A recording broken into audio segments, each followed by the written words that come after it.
Yes, welcome along to the first virtual extra time of this new season, which started off really well for Leicester City, getting that 1-0 win at home to Wolves at King Power Stadium on Saturday. It was a traditional 3 o'clock kickoff on a Saturday. We've all missed those, haven't we? And it was full of both Leicester and Wolves fans, which was fantastic to see. We'll get on to that a little bit later. We'll maybe talk about some of the other Premier League games that took place over the weekend. These two will go head-to-head in a mini football-type quiz, football Jenga, we're going to call it, which they're both thoroughly excited about, as you can see. But without further ado, let's get them both introduced. So, Tony Cottee, Matt Elliott, welcome along, to this first virtual extra time. How are you, Dan? How are you, Matt? Yeah, good TC, thank you. Always good to see you, and not quite so good to see you, Batey, but we may do, won't we? We'll start with you, unfortunately, Matt, because obviously you were there on Saturday. We watched the game together, didn't we? And it was a good result for Leicester. You'd have taken that, wouldn't you, at the beginning of the day, a 1-0 win and 3 points? Oh, yeah, 100%. I think opening day fixture, it was always going to be a great occasion, especially on the back of what everyone's experienced the last 18 months or so. The crowds were back from both sets of supporters in full voice. The atmosphere was spot on, and there was an air, as there always is on your day, of anticipation. But with Leicester, you sort of knew what to expect, and I think that served them well. They've sort of found a rhythm already in pre-season, took that into Saturday's game, and whilst it was mighty close, particularly at the death of the game, the last 15 minutes or so, and it was always going to be a tight affair. Historically, games between Leicester and Wolves over recent times certainly have been exactly that. But for my money, the better team of the two, just on the day, got the right result. Tony, I know you obviously we weren't able to see the game live, but you've seen the highlights, and again you were impressed by Leicester. And as Matt said there, it's nice to get up and running with a victory. Yeah, I suppose on a positive note, Dan, we're all pleased that the 3 o'clock Saturday kickoffs are back. And on a negative note, it just makes it a little bit harder to watch the games. As you said, I didn't see the game live, but I sort of watched keenly for Match of the Day, and I couldn't believe they put Leicester right at the end of the programme. So I got a full 5 minutes of highlights to look at. But no, I think, in general terms about the first game of the season, you work really hard in pre-season, you put the effort in, you go through all that hard work. Leicester have done well in pre-season, and obviously the bonus of beating Manchester City at Wembley. So you go into the game full of confidence. But we've seen many, many times in the past, you can have the best pre-season, and then you're all over the place in the first game for various reasons. And I'm really pleased that Leicester, they continued the form. They took that into that first game, and it was a really good first half performance as well. I'm sure there's a fantastic goal that we're going to talk about a little bit later on as well. But in general, I think you need those 3 points. It makes it, as an ex-player, Matt will agree with this. You can't say how much it means to get those 3 points on the ball, because if you have a start where you lose a few and draw a few, and everyone's saying, well, when you're going to win a game and all that, it puts so much pressure on the players. But they've just gone out there. No blues from the end of last season. We all know what happened. So they've gone out. They put in the performance, and yeah, I agree with Matt. It wasn't perhaps the best of games. It was always going to be a difficult game. Wolves are a tough side. They've got some good players. So if you add all that into the mix, I've got to say it was a really, really good 3 points for the club and a great start to the season. You mentioned there, Tony, about the Community Shield last week, and what a boost that obviously has given Leicester at the beginning of the season. Now getting that first 3 points has helped as well. Matt made an interesting point at the weekend. He said that Leicester were probably a week ahead of Wolves, at least, because they've had that competitive game already. That must have really served them well against Wolves. Yeah, I think it does. I mean, I think if you get those competitive games involved in the pre-season, because, you play the friendlies, and sometimes you're perhaps playing a team of, 2 divisions below you or whatever, or you go abroad and play a team that's not quite the same, and you get a false impression of pre-season. But I think when you go into those competitive games, and let's be honest, the Community Shield is still a big fixture. The old-fashioned Charity Shield, wasn't it, in our days? And certainly when I played, I don't know about Matt, he might be in the Community Shield. He's a little bit younger than me. But, it's always been a fixture that sort of kicks off the start of the season. And if you get that competitive game, I think you look at perhaps Chelsea as an example, like they've had competitive games, and there's other clubs as well that have been playing. And it just gives you a real edge in going into that first match, because it's it's always a tough game. No matter who you play, you never quite know where you are. But I think if you've had the bonus of being able to play at Wembley against what is a very top Manchester City team. I know they didn't have all their players playing, but it's still, whoever they put out, they're going to cost millions of pounds. And to have the advantage of that first game, I think that really helped the game on Saturday. When you often look at those first games of the season, Matt, sometimes both teams can take a little bit of time to get going, can't they? It was actually the opposite on Saturday. The game itself was really open and a good, entertaining game to watch, particularly in the first half. Yeah, I think so. I'd agree with that. Certainly the majority of the game. I thought early on, Wolves were maybe finding their feet a touch. They played with that back three, stroke back five, the majority of the time as it was. And they do sit and soak up pressure a little bit. And, that gave Leicester the opportunity to get in to a bit of a rhythm in the first half. But, in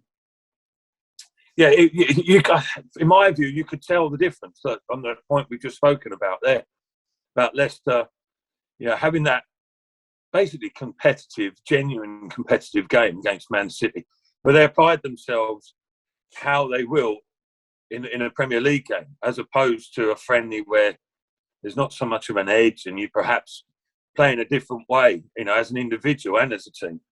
But it was, a real solid performance at Wembley, and that followed through to King Power on Saturday. I thought it just had, that was part of the reason for me, as well as Leicester probably having the edge collectively anyway. And I think we'll see that reflected in the league positions come the end of the season without getting ahead of ourselves. But as Tony mentioned there, you look through the team sheet of Wolves, and they were missing a number of players as well. They've got some, higher class performers within the ranks, but Leicester, settled in well, didn't they? They got hold of the game in that first half, and then adjusted accordingly in the second half. And they look like a team that know what they're doing. They're organised and they know their roles, etc. And you could say the same for Wolves, especially considering that they had the new manager, Bruno Lage, in charge. I thought they competed pretty well throughout the game. But for me, you could just see Leicester have the edge, and it looks good going forward. There were good introductions from the bench. Brendan Rodgers made the change just to stiffen things up a little bit defensively. I wouldn't say rode their luck, but some last-ditch blocks, and Kasper Schmeichel did his job as usual. But all round, very impressive, and they'll be delighted with how things kicked off.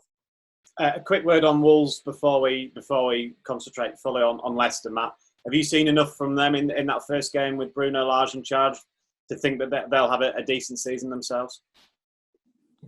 Yeah, I think they'll fare better than they did last campaign. Really, it was a bit of a drop-off for them, wasn't it? And obvious reasons why, players departing and obviously Jimenez injured. But I just referred to it there, really. I was speaking to some Wolves supporters, actually family members of mine, after the game, and they were a bit downhearted.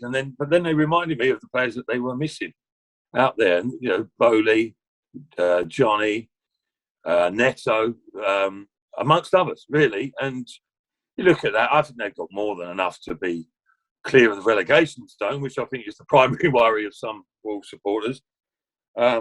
Will they repeat what they did on their first campaign back in the Premier League? Not so sure, because there's lots of stiff competition. The old saying, you've got to move forward just to stay where you are. And it's, it is a case of that this season, but they won't have any relegation worries, in my view, put it that way. Tony, from a Leicester point of view then, starting the season off well, in general, you'll have known from your playing career, what can it do for confidence? Because I think if obviously Leicester had not got a good result, we could talk here about it doesn't matter the first game as much, you can move on, you can go, but now they've got the win, we can kind of say that is a great start to the season. And it must be a little bit of kind of a weight off your back as players and management that you can just get that first win in the first game.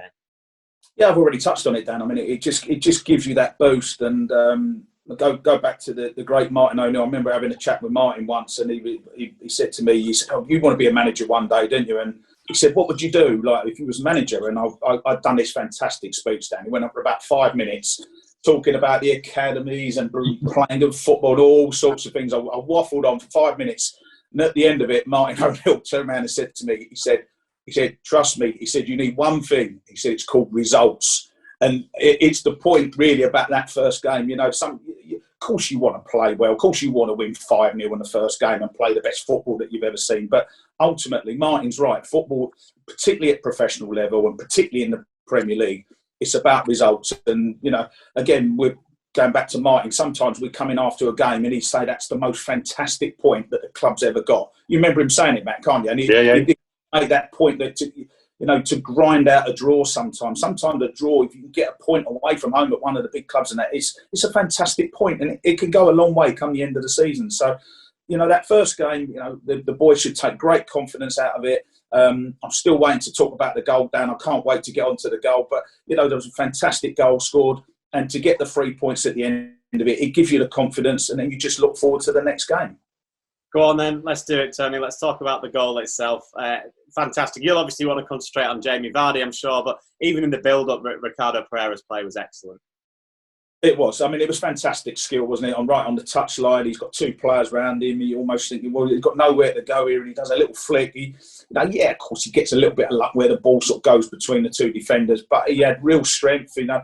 And how many times do you see players do that and then they fall over trying to get a free kick and all that instead of getting on with it, which is what he did, and playing on, and he's put the cross in. And, I think when you're in that area as a fullback, really, you've only really got you've got a few options, but the main option really is to sort of whiz one across the goal, really. And sometimes you just got to hope that you've got someone who is clever and knows what they're doing in the middle of the area. And of course, in Jamie Vardy, I scored a similar goal against Sunderland in the League Cup semi-final, first leg, and Frank Sinclair was the one who put the cross in. And sometimes you just got to assess the situation, and you're thinking that, you know, they're under pressure, they're on the byline. You know, as a forward, what can you do? Where are you going to put yourself to try and score the goal? And the best thing I think about the goal, Dan, is the movement of Jamie. And sometimes the movement it's well beforehand, because you so often see forwards, they're already standing in the area. And if you're already standing at that near post, it doesn't give you an option. It doesn't give you any choices on what to do. The best thing to do is exactly what Jamie did, and what I'd like to think I would have done in the situation. You pull off for the centre half. And again, Matt will talk a lot more about it than I ever could as a defender. But once you're looking at the ball as a defender and the centre forward's gone behind you and you can't see that centre forward, you're in trouble as a defender, because you're then trying to concentrate on the ball, but you're also thinking, I don't know where my man's gone. And it's a real art and a skill to do it. You pull away from the defender, and then at the right moment, you make a little 2-yard dash, which he did. And the finish was absolutely off the outside of his left foot. Fantastic finish from Jamie Vardy. But it was the movement and the clever play. Yes, it was brilliant skill with the volley, but I just loved the movement. And I keep saying it about Jamie. I was asked about him the other day. He's getting better and better, Dan. He really is. And, you know, listen, his pace is very, very slowly, the pace of his game. He's still got pace, but the pace will come out of his game.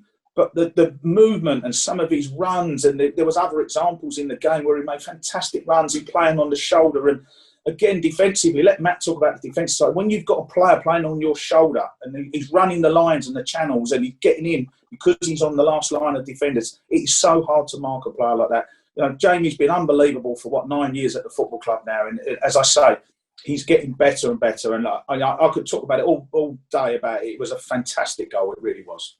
Going back to that movement just quickly, Tony, he almost looks uninterested, doesn't he? And I don't just mean that as Jamie Vardy. That's a lot of forwards that are, and I'm sure you're probably the same, is it when you do make that peel run off the defender, you think, oh, I'm not interested. Suddenly then he goes in front of it. Yeah, in the penalty area, Dan, it's very fine margins, and sometimes, you know, you don't have to.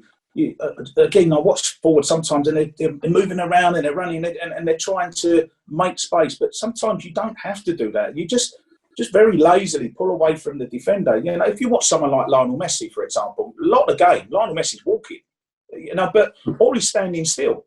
And if you're in space, you don't need to find space because you're already in space. So with Jamie, all he's done is just very sort of casually, he just walks and ambles back a little bit. Because if the ball's out wide on the touchline, you're not involved in the play anyway. There's no point in moving around in the box until the time comes for you to make that little run. And that little 2-yard run was all he needed. was a 2 yard. He pulled 2 yards off the shoulder. He makes a 2 yard run. The timing, the cross is wonderful, by the way, from Ricardo. I've got to praise him for that, because again, so many times you see players put the ball behind a goal or they hit it straight at the goalkeeper or whatever, but he's whipped the ball into a dangerous area. And Jamie just done that little 2 yard movement. It was fantastic movement. And if you're a young player, my advice, just watch Jamie Vardy's movement on Saturday. Yeah, absolutely incredible. Yeah, for any fans that are watching, listening to this, Matt, that were at King Power Stadium, they'll know the noise when that goal went in. It was a mix of, obviously, euphoria, Leicester getting their first goal in front of a full King Power Stadium in well over a year, 18 months or so. But it was also a bit of a surprise and a shock because the goal came from nowhere. But as Tony touched on there, Ricardo was on the touchline, 2 or 3 defenders around him, no way he was getting out. Suddenly he was. He then puts the ball in, and the shot from Vardy, the touch, it went in like a flash. Yeah, well, you took the words out of my mouth. It happened in a flash, Dan, didn't it? And Ricardo looks somewhere close back to his best, and how we saw him before his bad injury. But yeah, great bit of wide play out there, and a little shimmy and pops it around the back of his left leg and left the 2 defenders for dead, didn't he? But then he had the presence of mind exactly to put it in the right areas. But whilst it was brilliant play from Ricardo, Tony rightfully is putting a lot of the praise Jamie Vardy's way. Simple but effective, shall we say? And it was scintillating the way it just came out of nowhere, wasn't it? And just happened in an instant. Quality play from both individuals. But Vardy, to be at that angle, I mean, the movement was exceptional. Don't get me wrong, as Tony described, superbly just there. But to get that contact, the outside of your weaker foot of the 2, he was 3-4 yards past the near post. So unselfish. A lot of times that run is to create space behind, stretch the defence out, and perhaps a midfield runner from deep is the grateful recipient. On the odd occasion, centre forwards reap the rewards, and as did Jamie Vardy on that instant, and he made the most of it, didn't it? Just, again, it's the usual word, it just flashed past the keeper Saar into the roof of the net. Didn't have time to react, and it was a goal of the highest quality. But and somewhat typical of Tony Cottee's exploits in the past. I remember that goal against Sunderland exceptionally well, TC. I have to say, you've done well to read Frank Sinclair's cross, though, because Frank wouldn't have had a clue where he was going to put it. Never mind you. It was on the basis he couldn't kick it much further than the near post, Matt. But you've got to know your players, haven't you? Exactly. But could have gone anywhere with that banana foot of his. But it was... No, but to be fair, you're right, though. You pick up a good point. It used to frustrate me, even at Premier League level, Tony, when players would be... I don't think that was necessarily the case with Ricardo that much, but in a lot of situations it is. You can see that the crosser of the ball, wherever they are, is not going to fire one at a far post or hang it up deep, etc. And so you get that run ahead of the defender. You just use a bit of intuition, and Jamie certainly did that. And, he's a master at it. And these people who keep saying that he's one-dimensional, there was the evidence to on the contrary, wasn't it? Because again, I agree with you. TC. He's developing his game, and he has been for a good few seasons now. Not just solely reliant on pace and work rate and busying around and the odd flash finish. He's getting more and more cultured, and his runs and his product for the team all round is exceptional.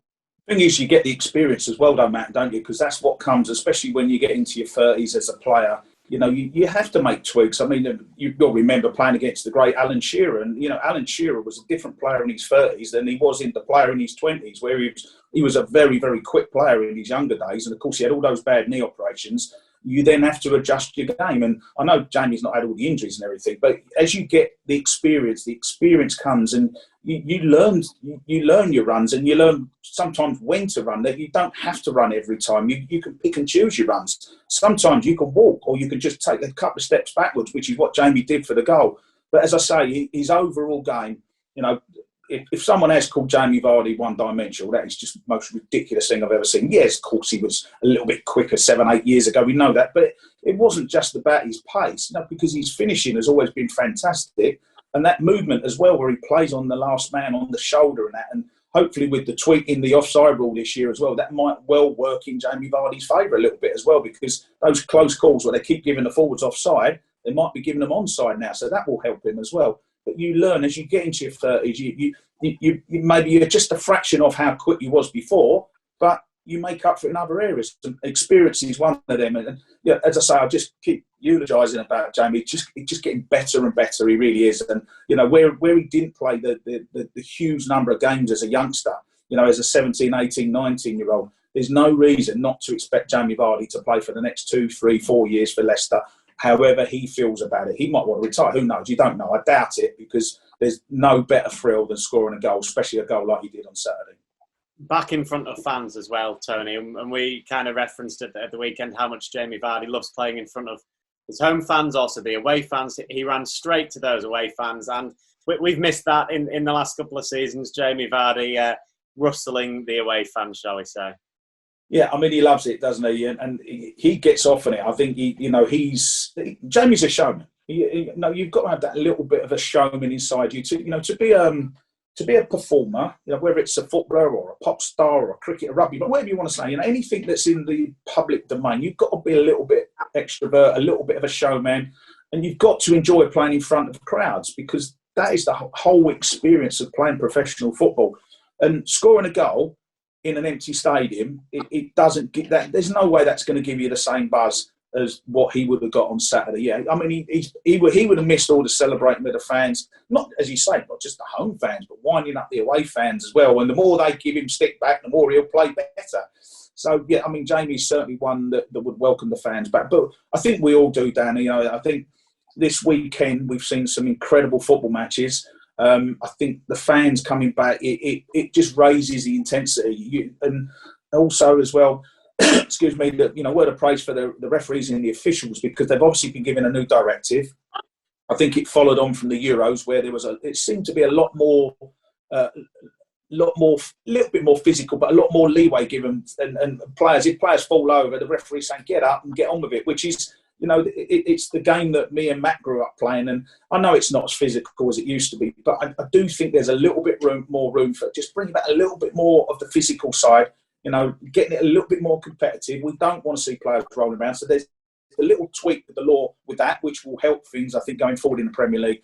But you can't get away from the fact, I don't know who said the great quote, football without fans is nothing. I think it might have been the great Bill Shankly, but, I think the fans being back, everyone's missed it, everyone across the board, and we all went through it, the experience, didn't we, boys, of being in the media and you're sitting in empty stadiums and thinking, watching unbelievable performances and goals, and there's no one there to witness it. Yeah, of course they're watching on telly, but we all know going to a game is so much better than watching on telly. Looking at obviously the Jamie Vardy celebration, but then some of the celebrations and the goals in the other games, Matt, across the weekend, as Tony said, that the games seem to be even better for having the fans there. But the celebrations actually from the individual players as well seem to mean a little bit more. They all seem to run to the crowd each time they celebrated, whereas during the empty stadiums, they kind of were just celebrating with each other almost. Yeah, and at times you weren't even encouraged to do that, were they? I think if memory serves me right. Talking of memory, I'm going for Matt Busby with that quote. Oh, well done, Matt. I might be wrong, CC. I think it's Bill Shankly. I don't know whether Dan's got the capability of Googling while you're waffling for the next minute or so, but we'll see. He can manage that, whichever way. Yeah, whichever way. A great phrase. But, I think it goes without saying, doesn't it? The supporters bring so much extra to it. And, yeah, perhaps an extra energy, certainly in terms of atmosphere and maybe in the performances themselves. Players like it does mean more, as Tony says there. Jamie Vardy scoring in an empty stadium, whilst it's still a Premier League goal and vitally important for Leicester City's fortunes. Doing it in front of a packed house just makes it that much more special, doesn't it? Especially if you've got the opportunity to goad the away fans and Yeah, they never learn, do they? They never learn, and particularly from the West Midlands, they like to give him a little bit of stick, and it normally backfires on them. And I thought it was up there in his repertoire of celebrations, just behind the Crystal Palace Eagle performance he put on, which still tickles me to this day, to be fair. And he's pretty good at it, isn't he? So don't mess with Jamie Vardy on that front. But yeah, having the crowd there, people just delighted to be there. I mean, the first example I saw of it of late was initially at the semi-final at Wembley, but obviously an FA Cup final, a wonderful occasion. But people were just so excited to be there at a game, first and foremost. The fact that it was an FA Cup final made it even better. And there's the celebrations there. I mentioned it at the time. The stadium was only a quarter full, but it almost, I don't know, it was like the personal aspect of it back at Wembley, having those supporters all celebrating together. And not just their club's victory, but celebrating being back, able to watch and enjoy what they enjoy most, basically. And again, the King Power on Saturday, wonderful atmosphere. The stage was set, and nobody disappointed, did they? And that includes the players. So it was it was the ideal way to start off the campaign. And going forward, lots to be excited for Leicester City supporters in general, isn't there? And the advent of development of the ground, the training ground, as we know already, players have come in already, the possibility and prospect of more, the anticipation of what Leicester City are capable of delivering. It's got all the makings of a wonderful season. So I have had a little Google. You'll be pleased to hear while you were waffling on, as Tony lovingly put it there. So the actual Football Without Fans is Nothing quote is attributed to Matt Busby. Here we go. Oh, very good, Matt. Very good. So well done, Matt. And I was waiting for a but. Is there not a but there? No, can't half a but. He said that, but it is all attributed from the original phrase, which was from Jock Stein, who said, without fans who pay at the turnstile, football is nothing. Sometimes we are inclined to forget that.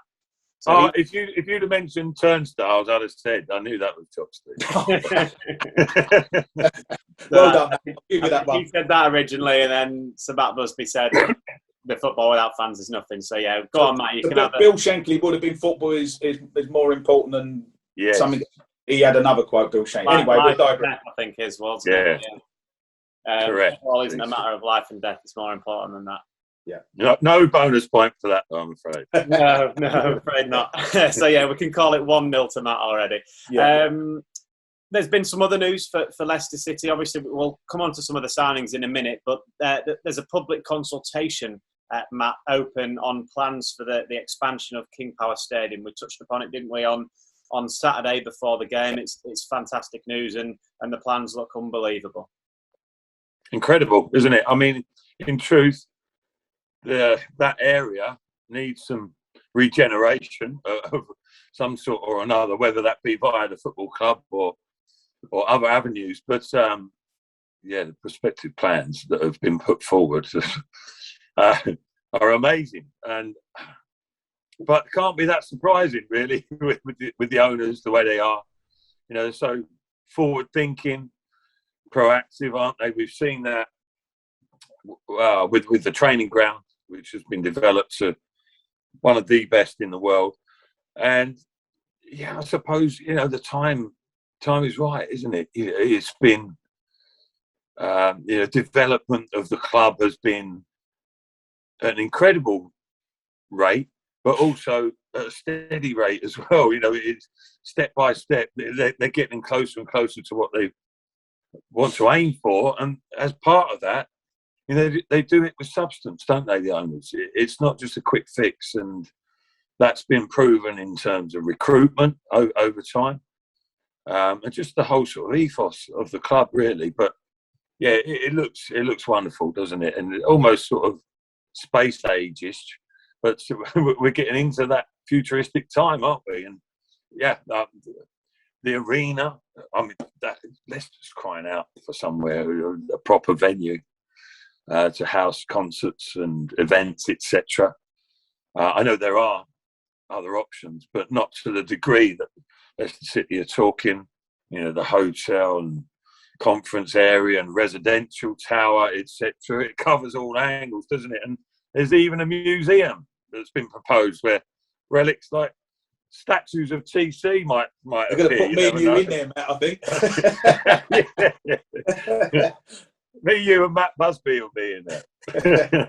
But no, I mean, from a supporter's point of view, I think that's probably the most popular choice of building, of construction. I think certainly sort of supporters that have been around for a few years will enjoy looking back over time.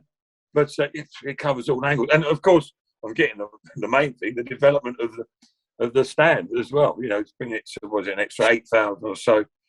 I think Leicester are ready for it. Yeah, and all looks good. All looks good yet again for Leicester City going forward, doesn't it?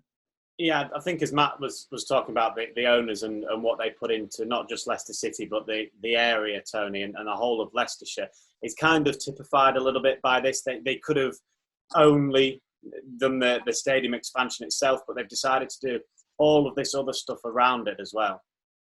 Yeah, and I think that's where, it's just an incredible relationship, isn't there, Dan, between the fans and the owners. And, they've been so supportive of everything that Leicester have tried to do. And while Matt was talking, I was just thinking, going back, it was probably only about 14, 15 years ago, Leicester were in League One, wasn't they? And, if you'd have said, what was going to happen, the trophies and the adulation that was going to come the club's way, and to say that they was going to increase the capacity up to a 40,000-seater stadium, if you'd have sort of said all that when they was in League One, you would have gone, no, I'm not sure a 40,000-seater stadium would be the best thing for Leicester. But the way things are at the moment, the club and the team and the city and everything is developing. They're getting better and better and better.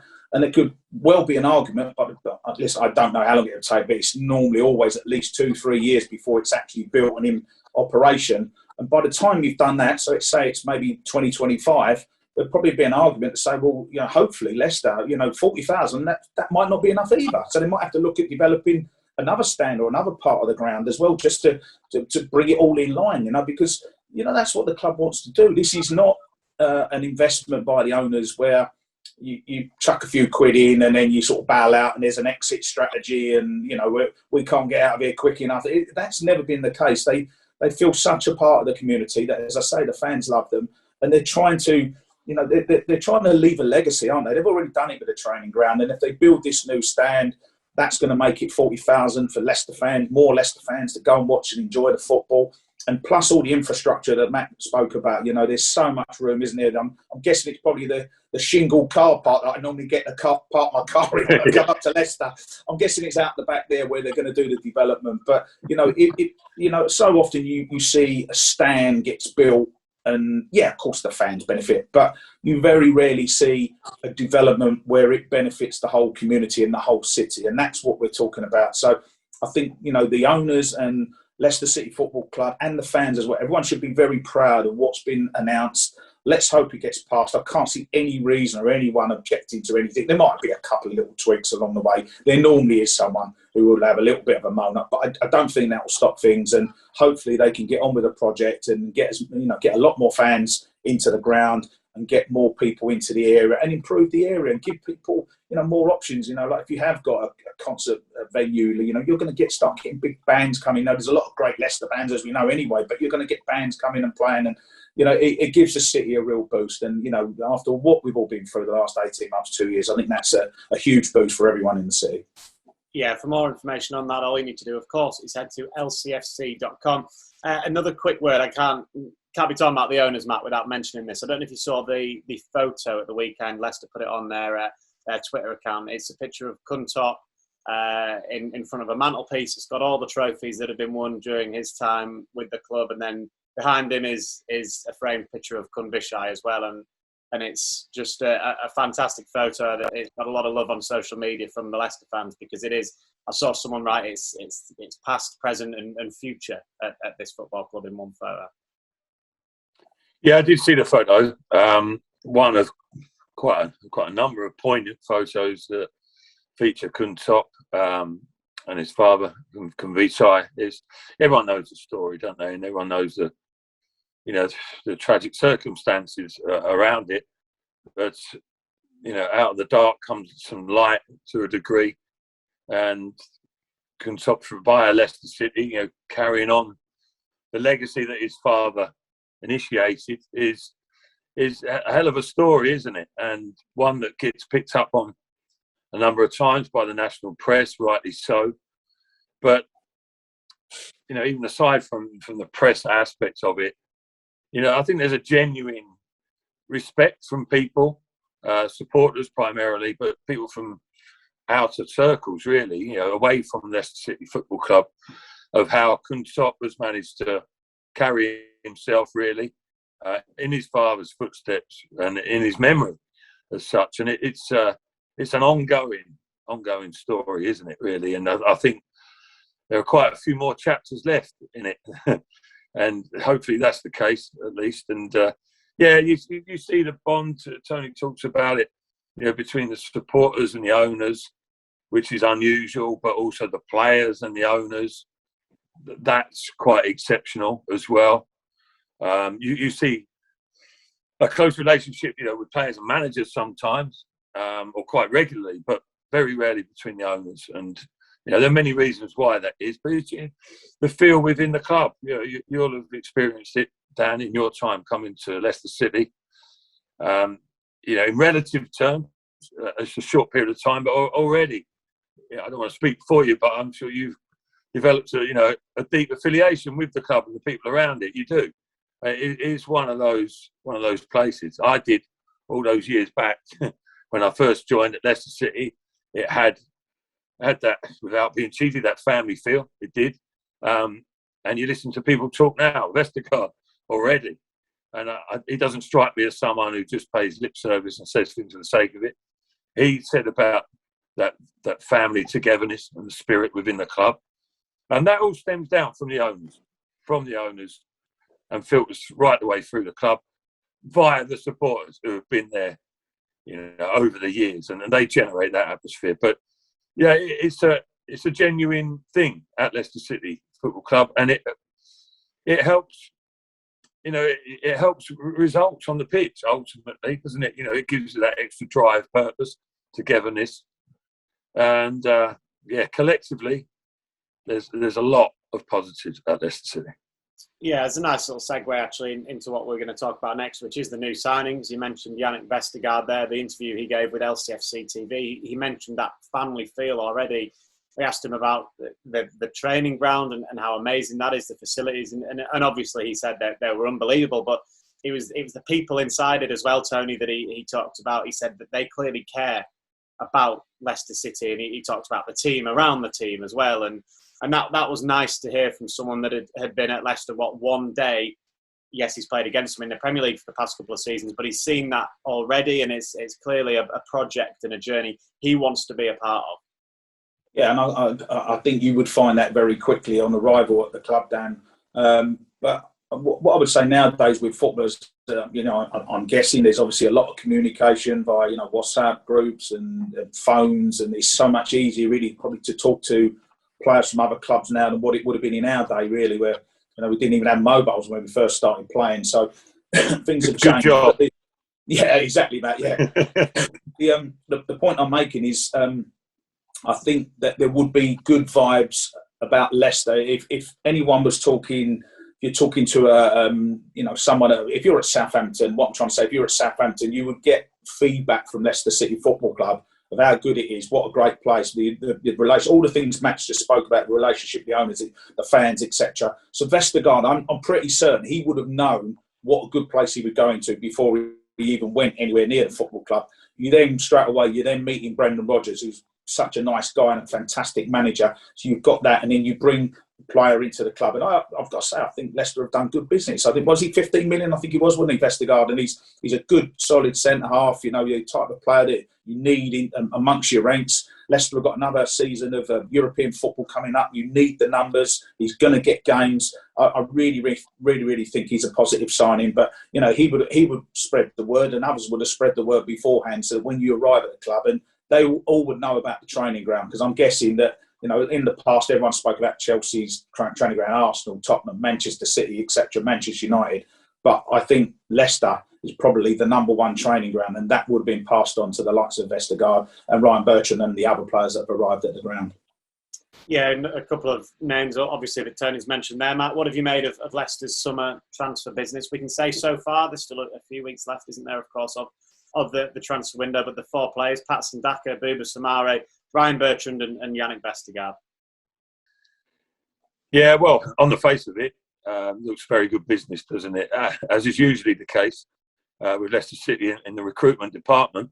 A little bit early to give any definitive judgment, but Ryan Bertrand, listen, his season campaigner, isn't he? Then, whilst it's not a no-brainer in terms of him coming to the club, but there's no doubts about his capabilities. We saw what he could do against Villarreal. Okay, the Spanish were off it a little bit in the early stages of the game, but flying forward, he'll cause problems down that left-hand side, as well as having the experience defensively. And he's a super addition. His ex-teammate Vestergaard, I think, by default almost, I know Leicester have been looking at him in inverted commas for a little while now as a possible option, but the situation was enforced on him with Fofana's injury. But what a great option he was. I think at the price that Tony mentioned there, about £15 million. Okay, I understand contractual reasons for that. But he's, again, an established, not just Premier League, but international centre-half. We'll give a little bit of a different option, extra physical presence. And I think you saw in the short time he played at the weekend, can pick a pass from defensive areas, not afraid to play that through ball, but one that's effective on the game. He fired a couple of balls into Tielemans, I think it was, and a couple of other players. He has good pedigree, put it that way. A little bit untried with the other 2 boys. Patson Daka, is it a gamble? Not really, I don't think, but I think we've seen his potential already. And he's going to cause problems for opposition defenders. And he's only going to get better and better as he learns his role within the club. And Samari as well, again, he's already had a little bit of an influence there. He's tried and trusted by the manager in terms of bringing him on at vital times in the game, the Community Shield on Saturday against Wolverhampton, to just to shore things up, steady things up. And straight away he's confident, plenty of touches on the ball, receives the ball in tight areas. Just needs to be a little bit careful. Once or twice he's had the ball nicked off him, but he's learning how to adapt to the English game maybe to a touch. But again, all 4 of them on the face of it have been well accepted by Leicester City supporters, put it that way. I think, they can see a positive future. You could kind of as well argue a little bit that it's almost like 5 arrivals as well. You look at Kiernan Dewsbury Hall as well. Yes, I know he was a left player, been on loan, but he's come back in now. That almost feels like a new signing as well. Yeah, it seems that Brendan Rodgers fancies him, doesn't it? Likes him. He's made him part of the squad in quite a stated manner, really. He's mentioned him many occasions pre-season, rightly so, because he's performed well. But he looks like a player who Brendan Rodgers has wanted to bring into the fold, shall we say. And I'm sure with the fixture list as it's going to be, Europa League, etc., Kiernan will feature, I would think. And how regularly, we're yet to find out. But put it this way, I get a feeling that there's no doubts about putting him on the field of play. It's not that, hopefully he'll do okay. The trust is there, just a matter of where and when. And he's developed himself physically, gone away to Luton, player of the season, I believe, wasn't he? There, he was warmly received there at Luton Town, come back to Leicester, and he'll test himself out at an even higher level, and the one that he's capable of.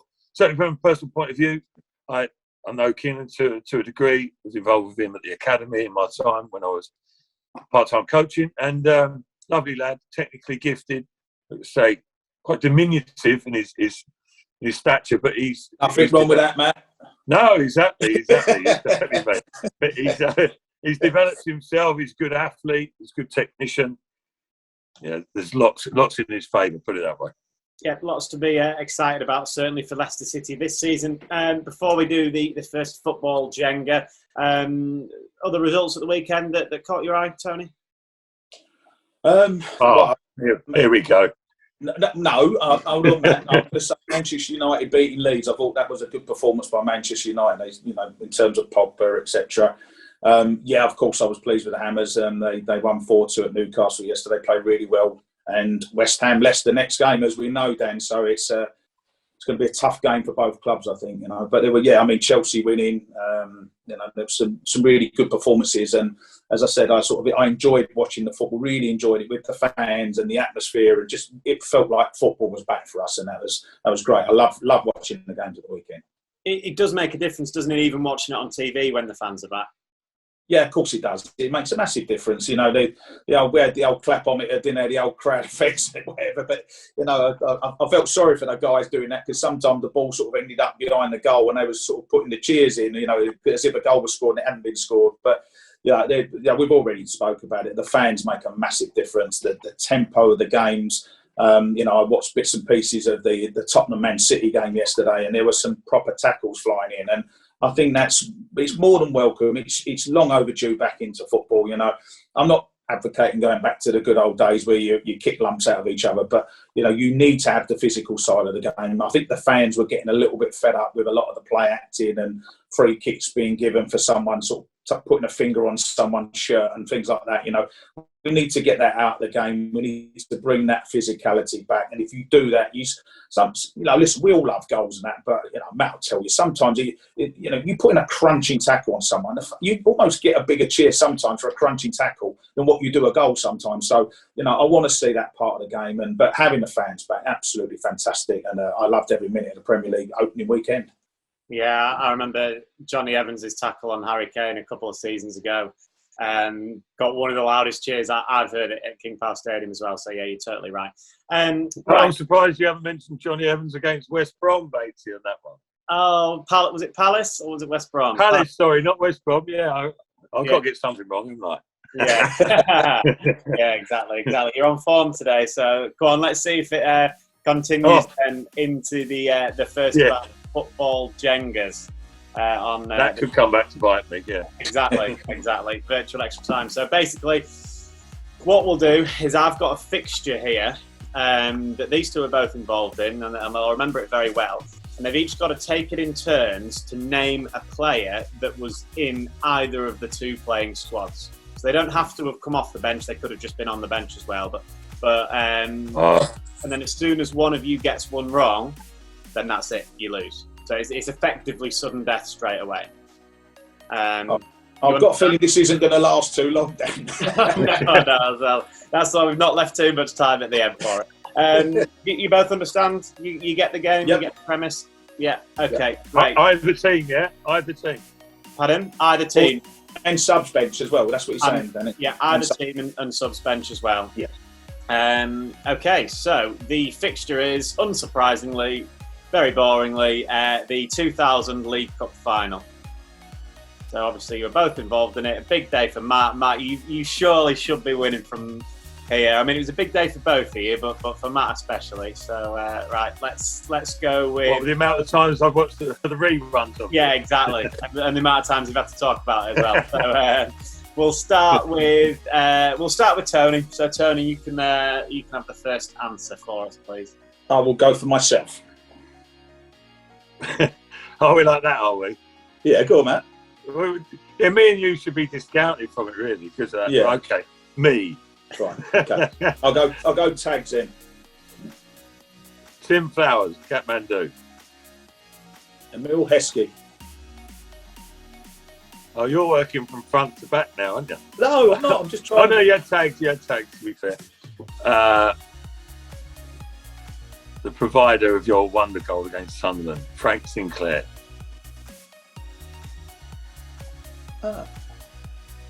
Did he play, Frank? Oh, he did. Yeah, he was the one. That was the year before. Yeah, the year before he missed it. I thought I had an easy victory. Muzzy. I'll go for Muzzy. Neil Lennon. Sav. Guppy. I can't believe I didn't mention cups already. Yeah. Andy Impey. Yeah, came off the bench. Yeah. Oh, Here's one. Well, maybe not that much of a surprise, but he didn't get long. Ian Marshall. I was just going to say that one. David Kelly.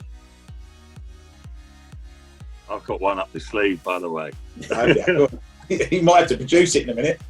I know, very soon. Dave Challoner. Oh, the long throw boy, wasn't it? Yeah. It must be someone. I'll be honest, I can't remember as many Tranmere players as I should. No, me neither.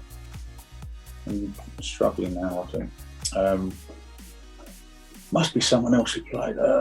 So we said all the centre half. Said that we've done our team, haven't we? I think our team's done. So you got Marshy came on as a sub. There is one Leicester starter. Is there? One Leicester start. You can't tell him that, basically. That's my one up the sleeve. Just pulling out. I'm struggling now. I'm tempted to say Walshy, but I don't know whether Walshy was involved. Walshy. No, Walshy was not involved. Walshy was up in the stands with Stan Collymore. Was he? Yeah, Walshy wasn't involved. Go on, Mike. Who was the missing Go on, one? who's up your sleeve? Stefan Oakes. Oh, good. Stefan Oakes. So I wouldn't have got Steph. Yeah, You forget them. the Leicester 11, and then on the bench for Leicester was Peggy Alfexad, Phil Gilchrist, and Theo Zagorakis for 3. I was going to say Theo. I should have said Theo. Yeah. But those 3 didn't get on, none of them, did they? No. But we said we'd have allowed that. Was Liam O'Brien one for Tranmere? No. Colin Hill? Was say. it Hill? Clint Hill? Was it Clint Clint Hill? Hill? Oh, yeah, he played. He got sent off, didn't he? Well, I'll run through the Tranmere team. Joe Murphy, Ruben Hazel, Dave Challoner, Clint Hill, Gareth Roberts, Andy Parkinson, Gary Jones, Nick Henry, Alan Mann, David Kelly, Scott Taylor, and then on the bench, John Atcherberg, Steve Yates, Andy Thompson, Alan Morgan, and Michael Black. So Dan, to be fair, that was a bit unfair on me because Matt watches that game every single day. Then he watches his 2 goals go in, so he knows everything about the game.